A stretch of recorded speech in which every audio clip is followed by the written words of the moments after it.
Your eyes are deceiving you because this is not a 1911, nor is it a 2011.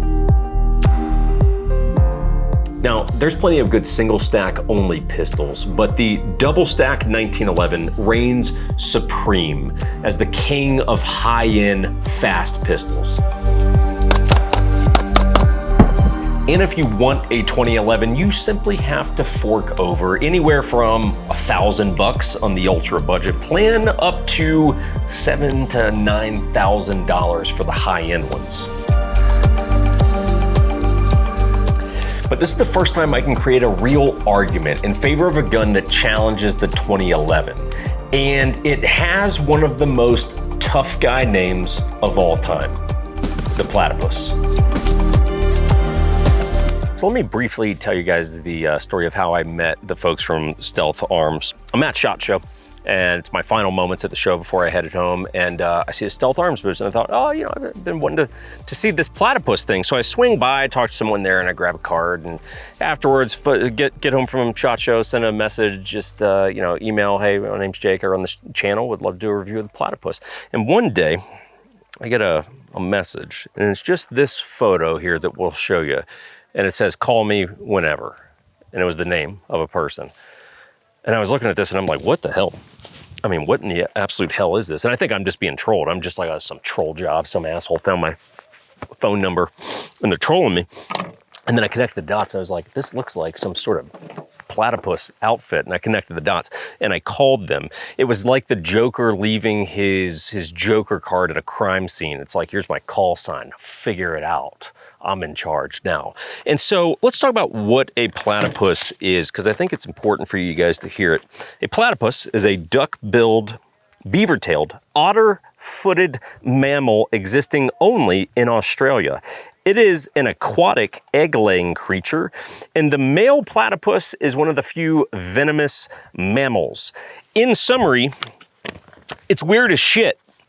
It's a hybrid, and that's exactly what this platypus is. So what exactly makes this platypus weird? Well, for one, it's not a 1911 and it's not a 2011, right? It is its own thing. We'll go more into that later, but this is its own thing. This is all one billet piece of aluminum here on the lower. Aside from that, every option that you see on this gun, from the style of the serrations to the ambidextrous thumb safety to the grip and magwell and the threaded barrel and everything, were all options that I picked.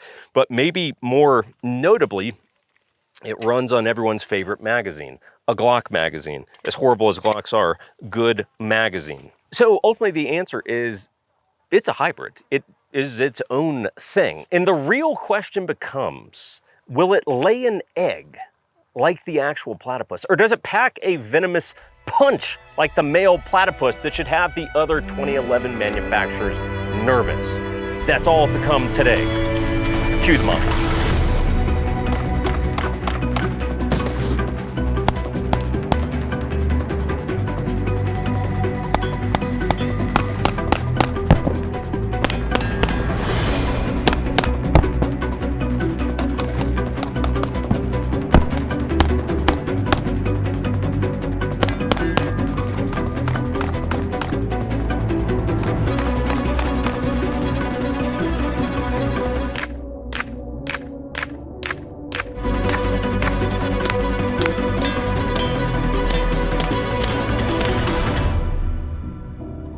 Okay, everyone, welcome to the show. Great to have you. Hope you guys are doing good. So today we're talking about the Stealth Arms Platypus. This I would probably rank as the most requested review of the last 12 months for us. Like, we've definitely gotten hit quite a bit on, are you doing a platypus? Are you doing a platypus? The answer has been yes, just takes a minute to get there sometimes. So we're excited to bring this to you today. Fair that you guys know the relationship with Stealth Arms. We reached out to them. They wound up making the gun for us. So yeah, it's my gun. They sent me the gun for free. That doesn't mean we can't be critical. But if you feel we're being unfair, then you can call me out in the comments. But I think you'll find the video to be pretty fair. Before we get all into it, a couple quick thank yous. Guys, big shout out and thank you to the sponsor of today's video. That would be Silencer Shop, because of course, if you're gonna get a platypus, occasionally it's fun to run the old girl suppressed. So check out, this is the Dead Air Odessa. They carry this. They carry the entire Dead Air lineup, as well as a bunch of other good little nifty things that you can run on your pistols, rifles, whatever that may be. I don't have a code or anything like that to give you guys, but you should check them out. The Form 4s are coming back incredibly fast right now. I mean, there's reports of them taking a day to clear in order to get your suppressor, which used to take like a year. Like my couple, personal tax stamps were like closer to a year. So check that out. Lead time super low on those right now.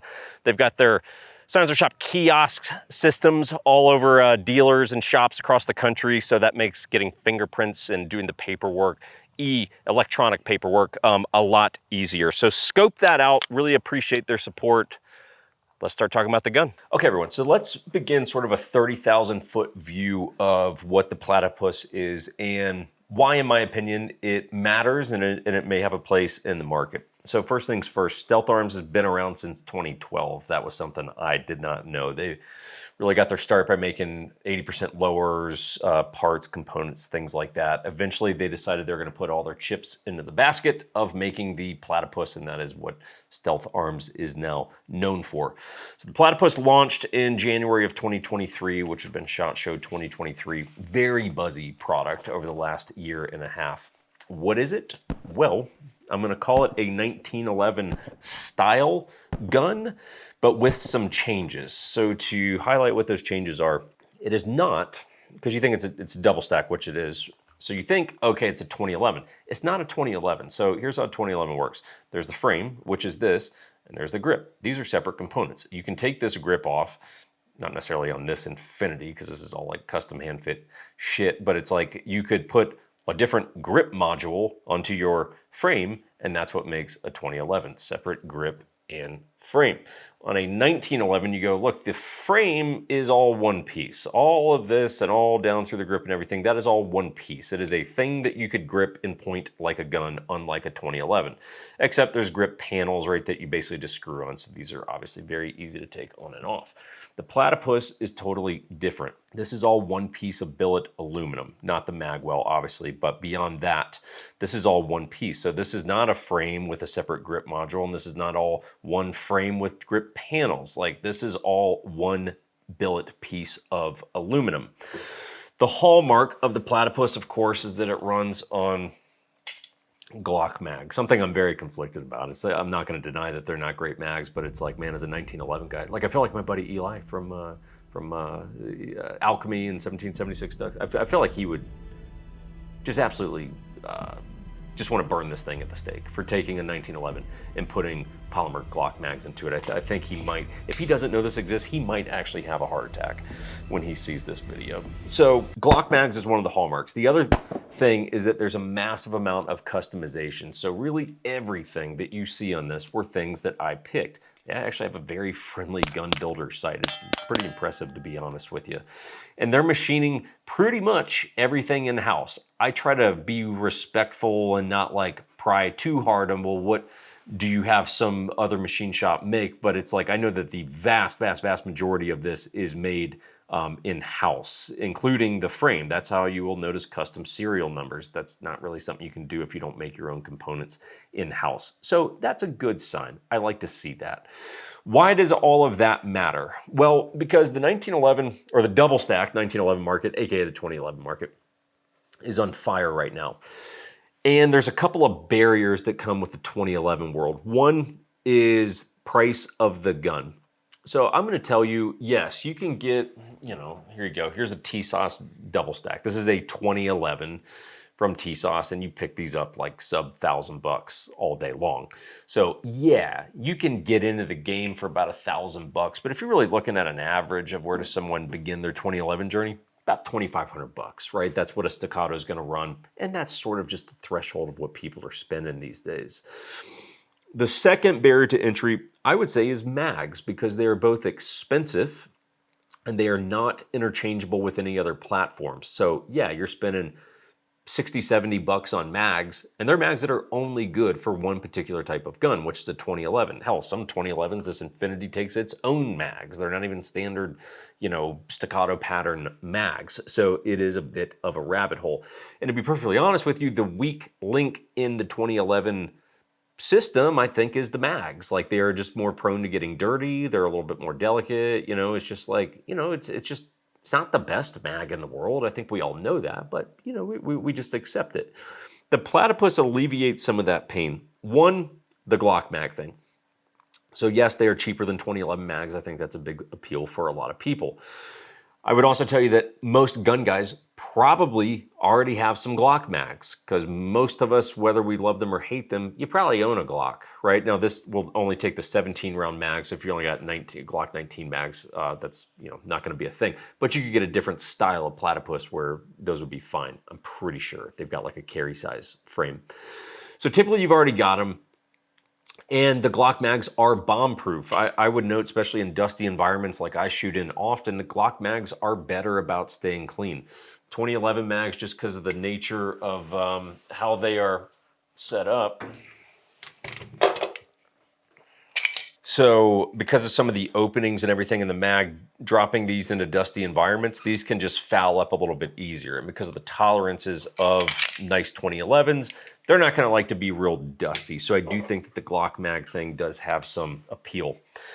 Next, in terms of benefits of Platypus, cost of the gun. So average, these are running sub $2,000.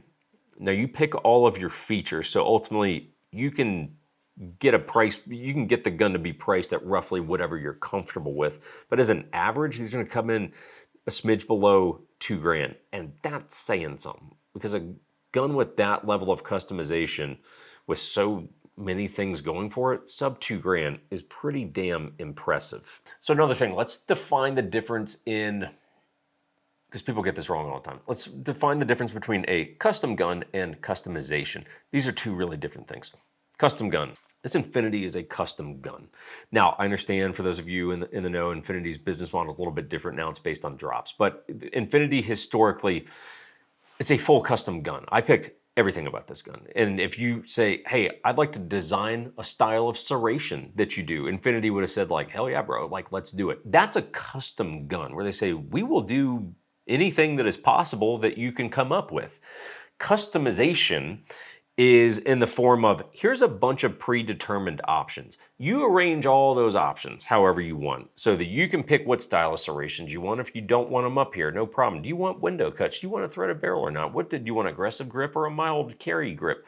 That's customization. That is very different than a custom firearm. So the Platypus, at the level of customization, gives the end user a massive amount of options. And that is all fine and dandy. The next question is, does it actually work? Guys, another thank you to the folks at Big Tex Ordnance. So let me tell you some facts. Let me spit some facts at you. This light, that's where I got it. That's where I got it. Whenever possible, if I've ever got an accessory I need to order, or anything, I mean, shoot, if I need to order socks, I'll go check out Big Tex Ordnance. You never know. They might have some like darn tough socks or something. If they do, shout out, great socks. But when I needed to order this light, I went over to Big Tex. I plugged in, look, I'm going to kind of wrap myself out here. I plugged in my own code. I'm not sure if that's legal for me to do, but guys, please don't kick me out of the Big Tex family. Code was 1911 SYN, S-Y-N, even though maybe it should be S-I-N, but 1911 S-Y-N saved me 10% off my purchase of this X300 that's getting all beaten up in Kydex over the last couple months. So check that out. It shipped the same day. And that was great. I love it. I hate when I order something and like a week later, they're like, your order shipped. I'm like, yeah, no shit. Should have shipped like 6 days ago. So this shipped the same day and I got it right after that. When it came, opening up the box, there's a copy of the Constitution, some light bedtime reading for you, and some candy. And as someone who likes candy, I'm like, you know, hell yeah, like let's do it. Send me the Texas size candy pack, please. So scope that out. Great folks for basically anything you need. Patreon linked below if you guys want behind the scenes content. I try to give you as much early access and sort of insider tips as I can on the Patreon. That way it's like, hey, if something's like really good, I might give you a little wink and a nod like, hey, maybe scope this thing out before like October 15th or whatever, you know, where it might be a little tougher to get after that. So Patreon's down there. Real estate business still operates. It's just a shit economy, so thanks a lot, Biden, for that. So anyway, appreciate it. On with the video. All right, everyone, so we're at the range. Let's talk a little bit about overall shooting experience of the Platypus. So the first thing that Stealth Arms says, maybe not the first, but one of the things they told me when I talked to them is, I asked them, I was like, so where does the grip angle fall? To me, it feels like a hybrid between 1911 and a Glock grip angle, and they said it's actually a straight up 1911 grip angle. Now, I take their word from that. They said like down to the actual degree, like they've done this. Obviously, they make the things. They're like, yeah, it's a 1911 grip angle. To me, it points like somewhere in between a Glock and a 1911. I got used to it very, very quickly. I just ever so slightly was more deliberate on my draw. But in terms of the overall shooting experience, we'll run a couple drills here. So we'll run the James Williamson Special, the Humbler drill, which is 10 rounds, slide lock reload, and then 2 rounds to the head box, and you got 10 seconds to do it. In the class, you run it from like 3 yards. I'm at like 7, so we'll see how this goes from 7.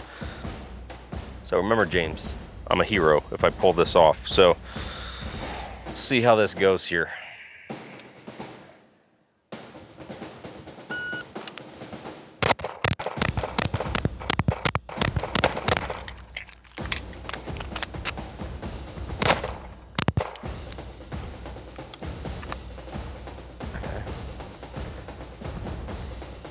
Wait, Delta Force operator. That is not saying they should hire me, but if they're in the hiring process, I might be capable of being your guy. So the reality is the gun to me shoots just like a 2011. There's really no discernible difference in terms of like recoil impulse, which is interesting because we'll talk a little bit about weight either later or earlier on in the video, but it's like this shoots pretty much like a 2011. Baseline 2011. I'm not gonna say it shoots like an Infinity. That would be like overreaching for the stars here a little bit, but in terms of like a baseline staccato or something like that, it shoots pretty much like that. So we'll, I don't know, we'll just run a bill drill just for shits and gigs. All right, what is that, a 275? Well, I felt like I threw something there, but apparently not. So ammo in question, just Blazer 124 grain, nothing fancy. I've run a bunch of different ammos on it. It's run everything. I haven't actually had a single malfunction on the gun, not a failure to feed, not a stovepipe, not anything. And I did not clean the gun prior to today. When it first came in, cleaned it, threw some oil on it, made sure she was good to go. But beyond that, haven't touched it prior to today. The next question is, how does it do suppressed? Okay, let's talk about how the gun does suppressed. A buddy of mine, Preston, if you watch this, hello, hope you're doing well. He was like, I'm totally in on the Platypus. I'm actually dying to get one. He's like, I just want to know if it runs suppressed for the purposes of being like a reliable suppressed home defense weapon. So let's talk a little bit about that. Today's actually my first day running it suppressed. Very nifty. Just a shout out here because this is like just a really cool setup. So this open top holster from QVO, really cool little setup. Like this is a lot of fun and very reliable on the draw. Basically you just cant outwards and then the gun breaks free. Slick little setup for those of you that have any interest in running holsters, and then hey, just indexes right back in. The gamble, of course, is you got a hot, you know, fucking lightsaber here by your leg. So if your hand occasionally dangles like mine does, be aware of that. But in terms of how the gun runs suppressed, haven't had a hiccup. Not today, at least. And that was misleading. When I said not today, that made it sound like there had been other hiccups. No hiccups, okay? Just to be clear about that.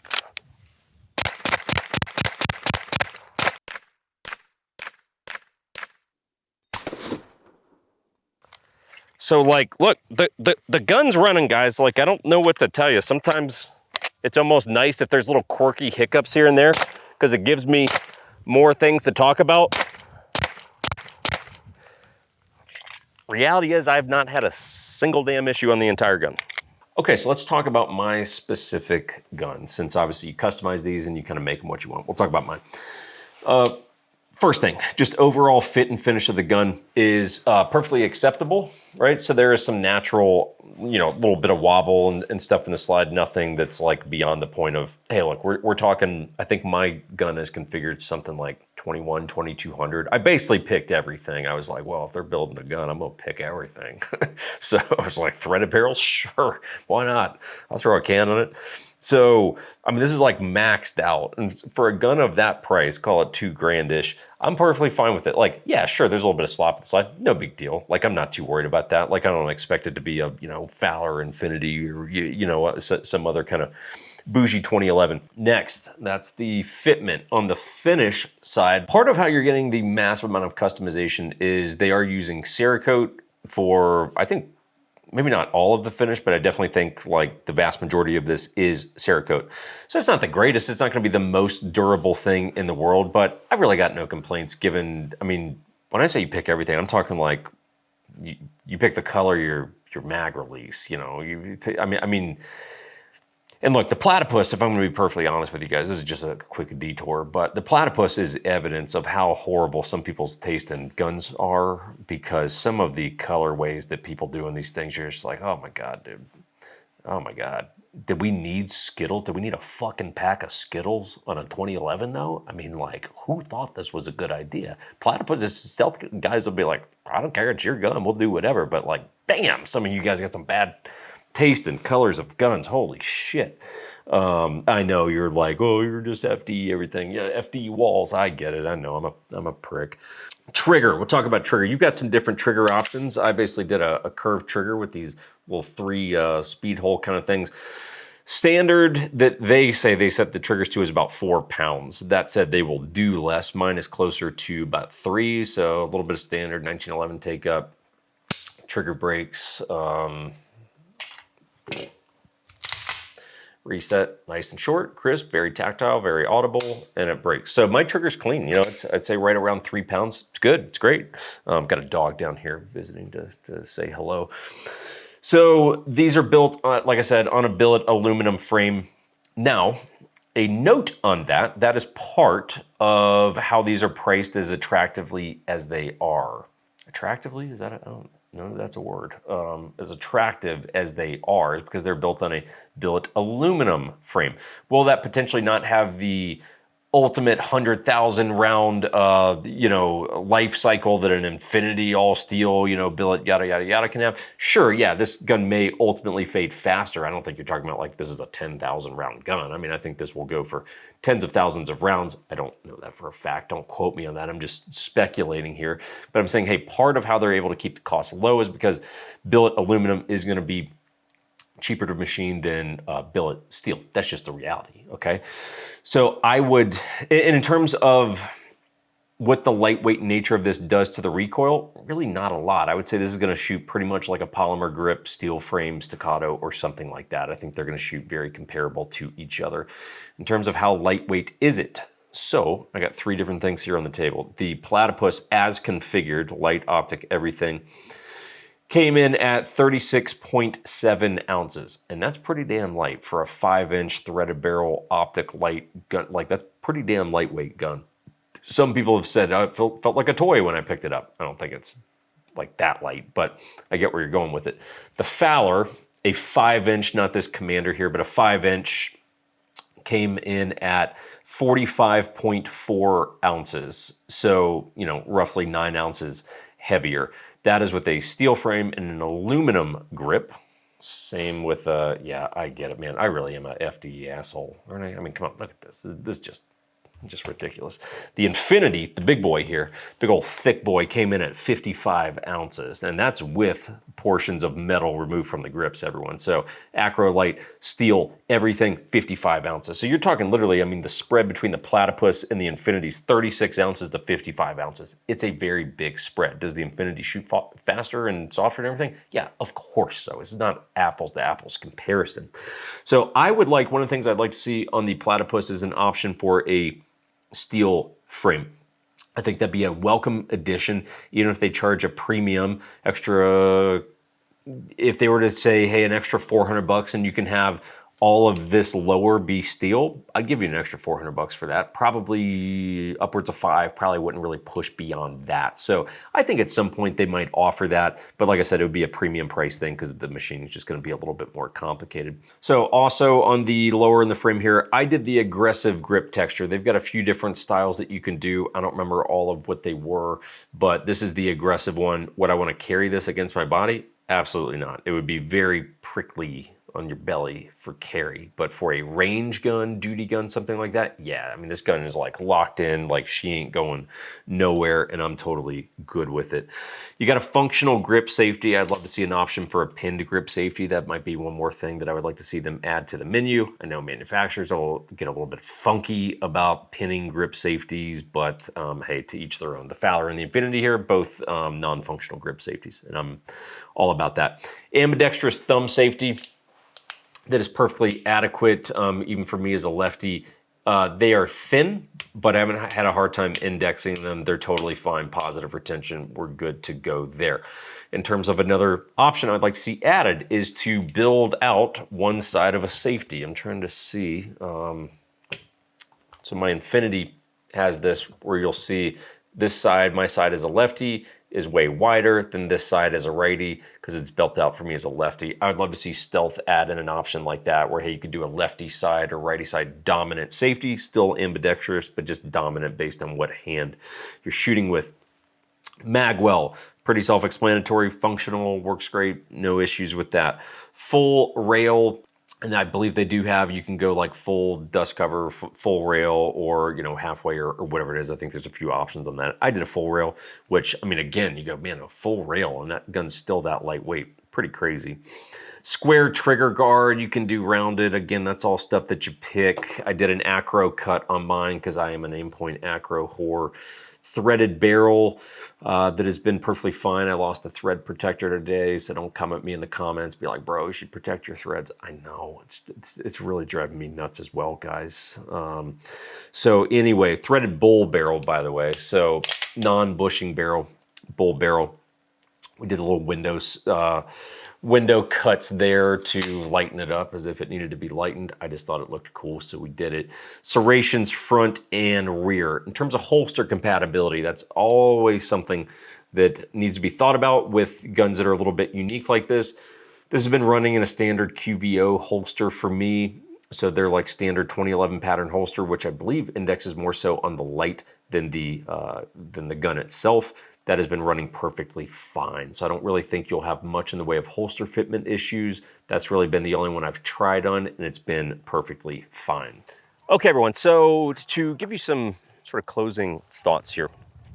Of the 2011 alternative guns, and that's what I'm gonna call this, because obviously it's going for the same general market, but it's not a 2011. Of the 2011 alternative guns, I would tell you that's the one.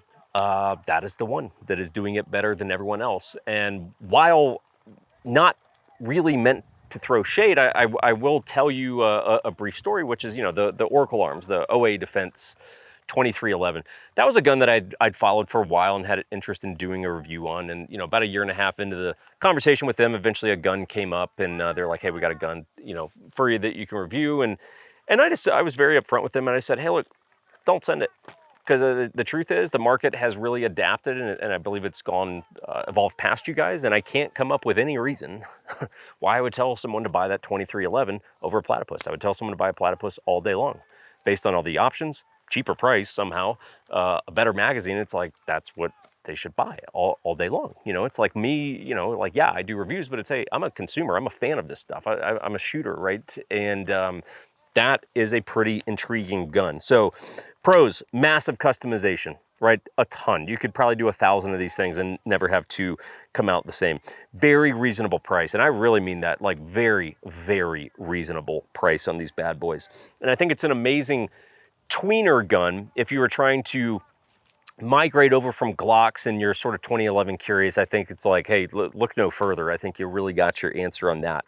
Cons, really not much in the way of cons, but I think that they have done such a good job with this that I just feel the copycats in the air. Like I just feel it coming. And at the time of recording this, nothing is out. I just feel like they're coming. Will anyone do it better? I don't know. I think it's a tough sell to improve upon what they've done there. But it's like, I just feel they're about to get knocked off. Adding in a few more options I think would be cool. A steel frame option, I would really like to see that, even if it comes with a premium price tag. I'd be totally fine with that. Changing the safeties a little bit, you know, making them left side or right side dominant for lefty or righty shooters. I think those would be some cool premium priced options that they could do. But ultimately, like it's perfectly good as is. So ultimately, no, I don't believe the Platypus is going to dethrone the 2011 market, and the 2011 manufacturers should be worried. I think that they are well insulated in terms of their market share, but I do think that the Platypus is going to continue to carve out a really cool, interesting market share. So final rating here.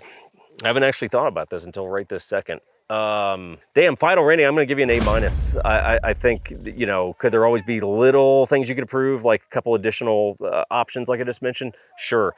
But beyond that, I mean, there's not an actual flaw. It's all positive. It's just, yeah, there may be a couple of additional things I'd like to see them add in. So an A- in my world is about as complimentary as it can get. I don't know that I have an actual A in my dark, cold soul. So anyway, that's it, guys. Drop comments below if you got any questions or anything. Happy to chime in, answer any questions. Subscribe to the channel if you're not. And we will see you next week.